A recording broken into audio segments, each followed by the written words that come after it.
synagogues, the venues of Jewish religious and community life, are outstanding parts of the architectural heritage of multinational cities in the Carpathian Basin. One could state unequivocally that these houses of prayer, hidden either in our city centers or in the suburbs, are among the undiscovered treasures of Hungary. Our guide is Rudolf Klein, an architectural historian, professor at St. István University, doctor of the Hungarian Academy of Sciences, and visiting scholar at several universities around the world. In the first episode of our series, we portrayed Jewish architectural presence from the Roman times in the province of Pannonia, and we talked about the life of Jews in the medieval kingdom of Hungary. By the end of the 18th century, Jewish immigration was quite massive to Hungary, but they were not admitted to royal free towns as Pécs, not far from Bonyhad. So these Jews settled to the feudal estates, as Bonyhad has been the estate of family Percel and Kliegl. Jews were admitted to the Percel family and served their needs, and they were allowed to erect a synagogue.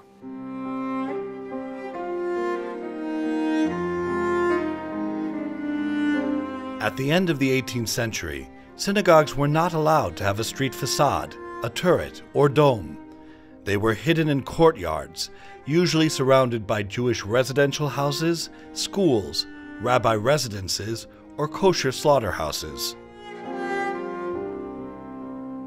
This is the oldest surviving 9-bay synagogue in historic Hungary, constructed in 1795. Actually, its design, the 9 bays have barrel walls inserted between the corner bays, which attests to its Moravian origin.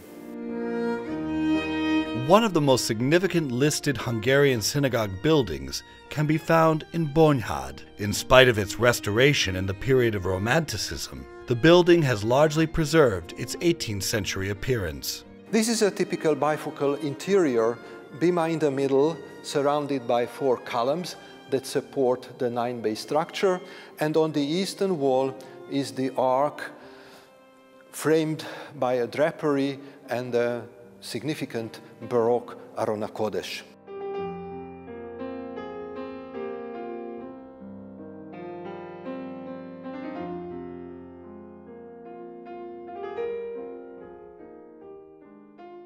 Behind me is the women's gallery, the largest of any historic synagogue in the area, almost of the same size as the men's space. Already in the middle of the century, between 1746 and 1768, there was a functioning synagogue in Bonyhad, probably in a temporary building. Later, local Jews rented a room from the Percel family for the purpose of worship. The Aron HaKodesh is the element of the synagogue which refers to the Holy of Holies of Solomon's temple. This is the holiest place of a synagogue because it contains the scripture.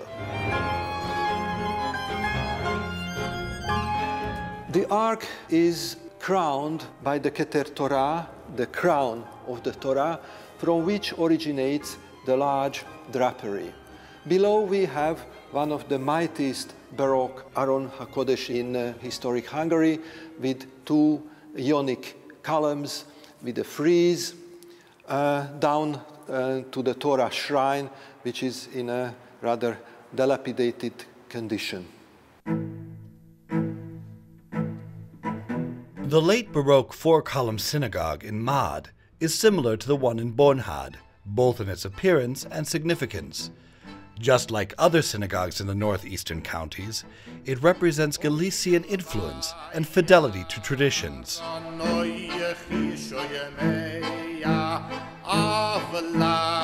We are in the heart of the Tokaj wine-growing area in northeastern Hungary, in the town of Mad, where Jews settled in the 18th century.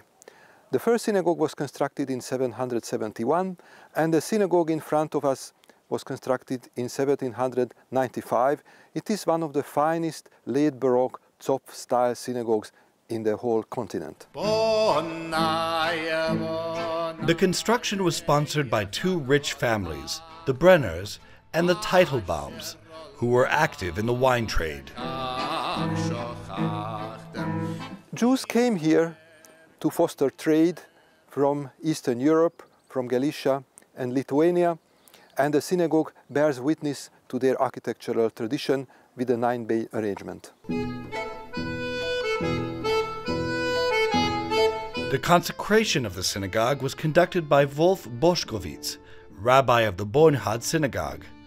The synagogue in Mad belongs to the group of Burger House-type synagogues. Its main, or eastern facade, reminds us of an enlarged Burger House facade with 2 large stone-frame windows and a Baroque pediment. The facade is proportioned by pilasters, and the location of the Torah Ark is indicated by a false window. The synagogue, abandoned, stood in a ruined condition until some 10 years ago, when a collective effort of the Hungarian government and American financial sources enabled the restoration of the interior. The restoration was by and large successful. We can grasp the original glory of the synagogue. However, details are not all authentic. The furniture is a far cry from the original.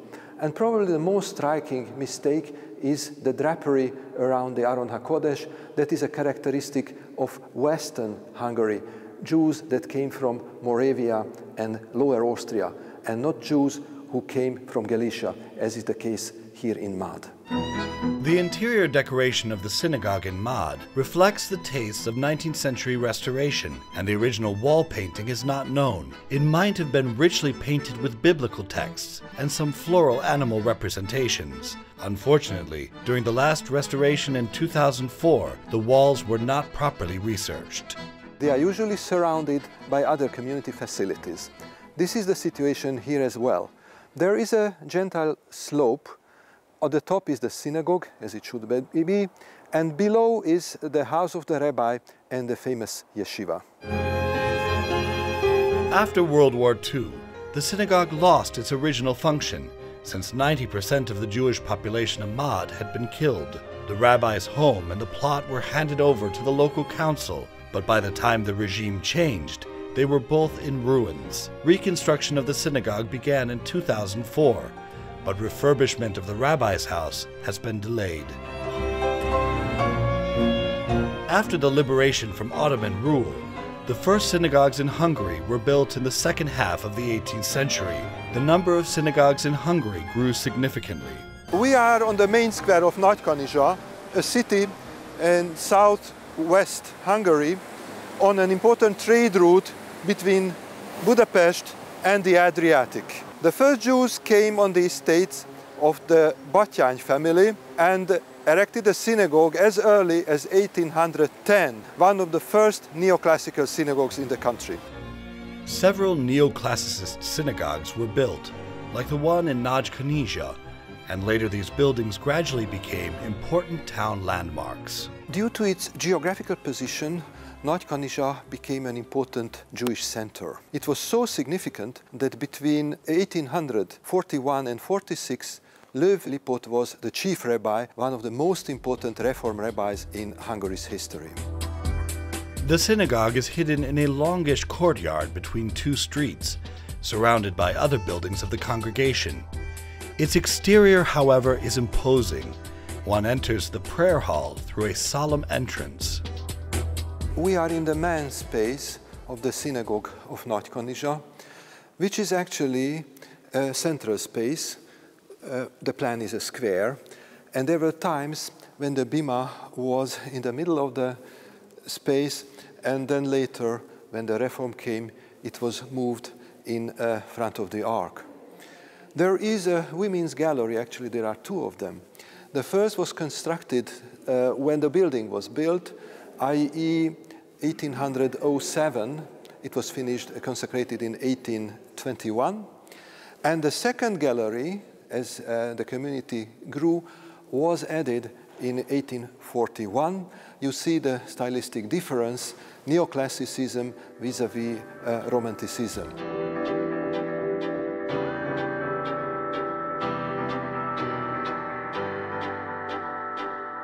Just like in Bonhad and Papa, visitors find an exhibition showing members of the Jewish community and their everyday life annihilated during the Holocaust.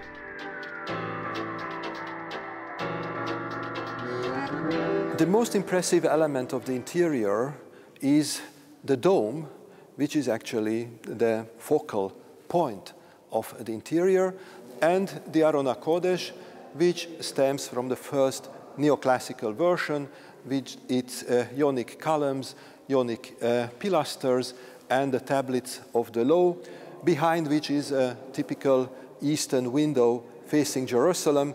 Practically, it faces the neighbor's wall, which is some 70 centimeters away.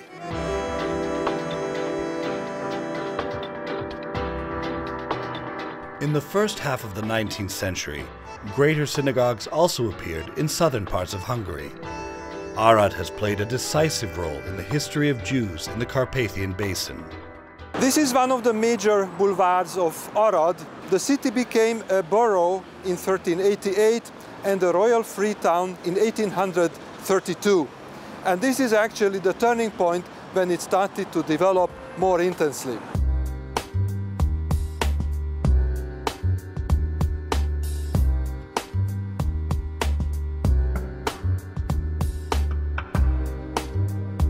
We are in the courtyard of a neoclassical apartment block which contains a large synagogue. Actually, in the 1820s, it was not allowed to build a synagogue on the street line.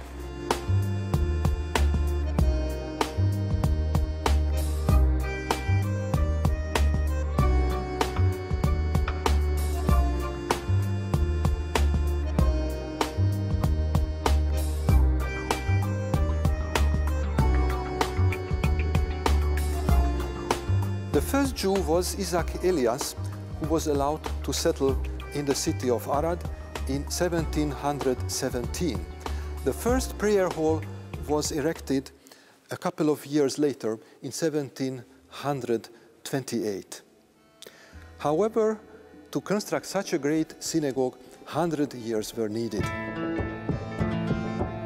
Building the synagogue took quite long. When the Jewish congregation of 812 members started the construction in 1828, the municipal authorities sent the workers away. After obtaining official permits, unknown persons repeatedly destroyed at night what had been built during the day. Consequently, Moses Hirschel, the president of the congregation, offered the building to Emperor Francis II.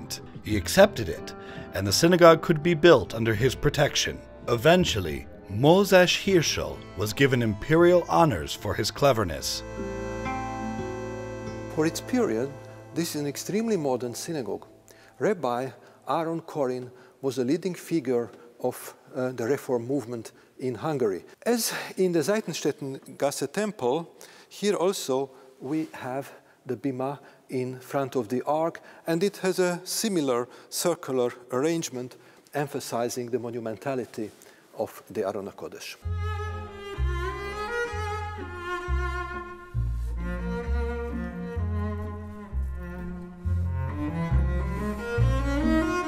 At the beginning of the 19th century, the emancipation of the Jewish population was one of the useful aims set by the progressive aristocracy. The issue was raised several times in Parliament, but the act was introduced only in 1840. The Synagogue of Óbuda is not just a new building, it establishes a new synagogue type. Actually, the Jewish community eyed the Protestant church on Deák Square and wanted to commission the project from its architect, Mikhail Polak. But they somehow refused the idea. They thought it would be too expensive, they might be refused, so they opted for a younger architect, Andreas Landheer, but told him that they would like to have a portico like the Lutheran Church on Deák Square has. Both the Jews and the Protestants, as non-Catholics, minorities in the predominantly Catholic empire, were not allowed to erect large, pompous synagogues with towers, with domes. Nevertheless, the building got its prominence through the portico.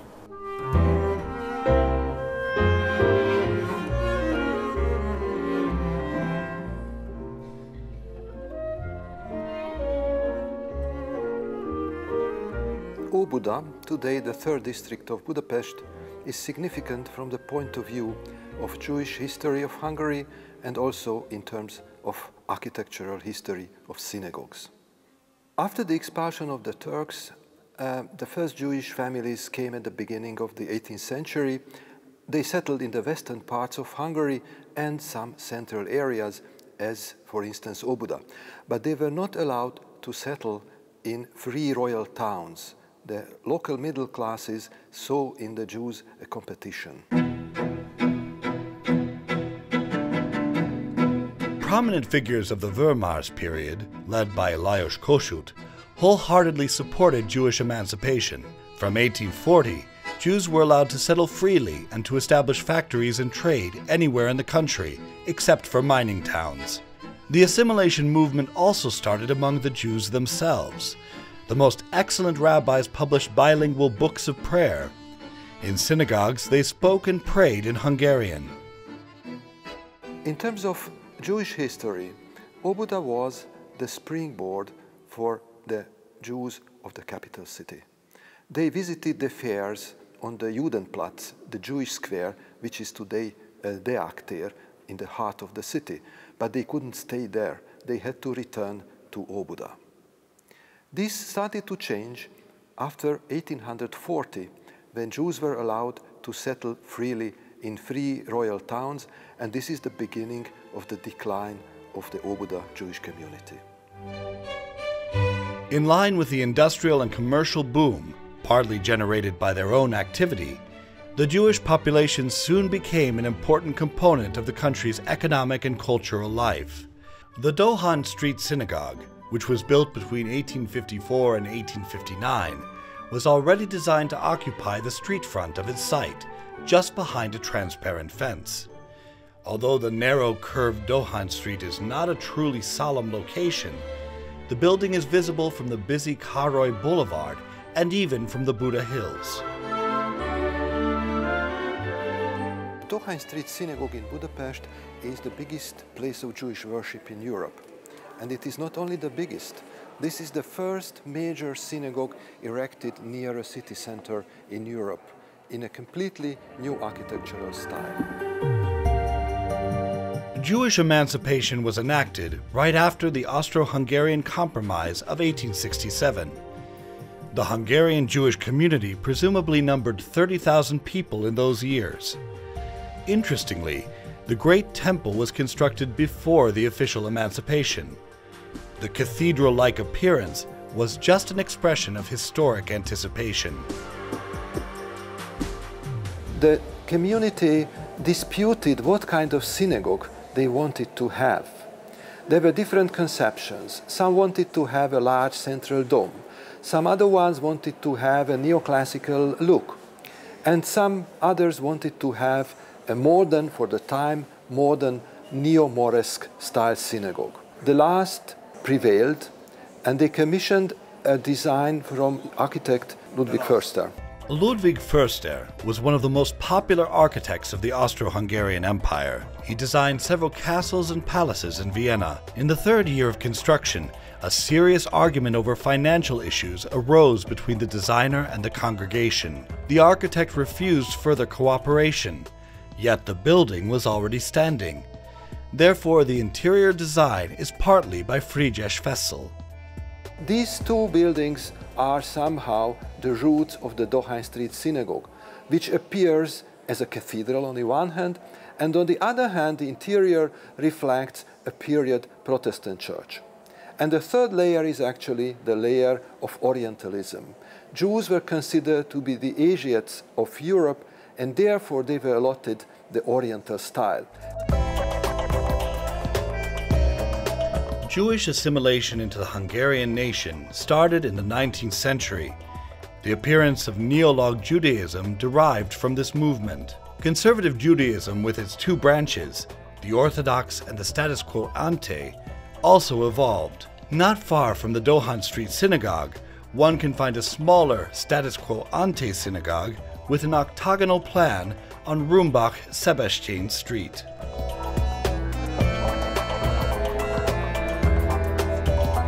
Not everybody was happy with the Dohány Temple. Conservative members of the Jewish community objected its church-like character, its huge scale, and its departure from the Jewish traditions.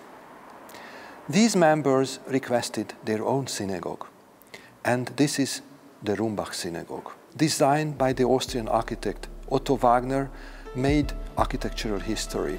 The renowned Austrian architect Otto Wagner was a true advocate of modernism. He merged Oriental style with modern structures. At the beginning of his career, his architecture was affected by historicism.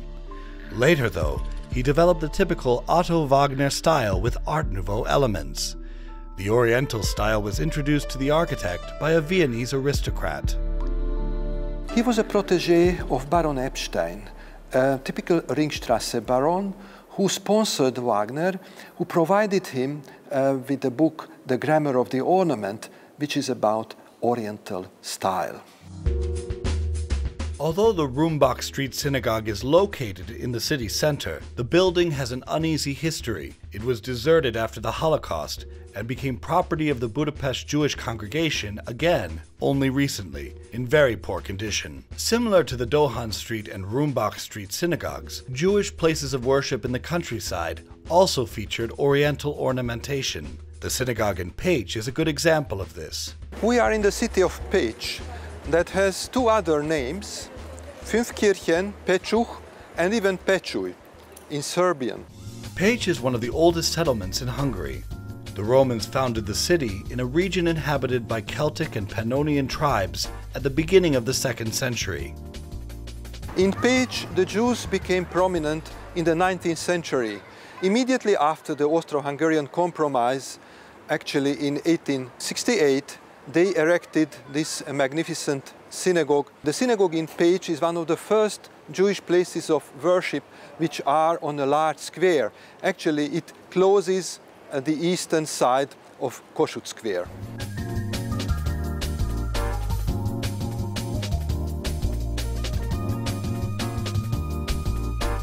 The main volume is basically Rundbogenstil, which is a sort of neo-Romanesque, usually in Austria-Hungary, and it has some Moorish Oriental elements on the main facade and in the interior.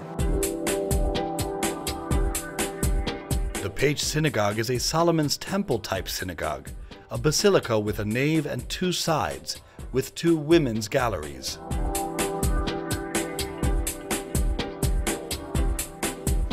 This is a typical 19th century Neolog synagogue.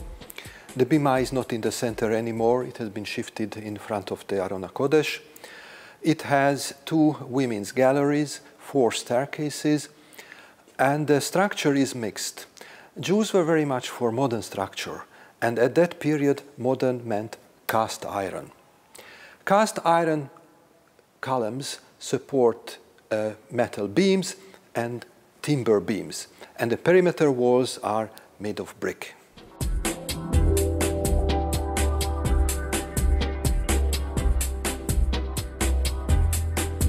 The synagogue was designed by 3 prominent architects of the period, Fessel, Gerstl, and Kauser. Fessel was very eager to establish a Hungarian national style. Actually, it was an idea initiated by Count István Széchenyi, and he tried out, he made an experiment, and this is another example of his endeavor to create something Oriental. In 1895, the Hungarian parliament listed the Israelite religion as an accepted and official religion in Hungary, giving the Jewish communities equal rights to practice their religion. More and more Jews considered themselves Hungarians. The architecture of the emancipation will be addressed also in the next episode of our film.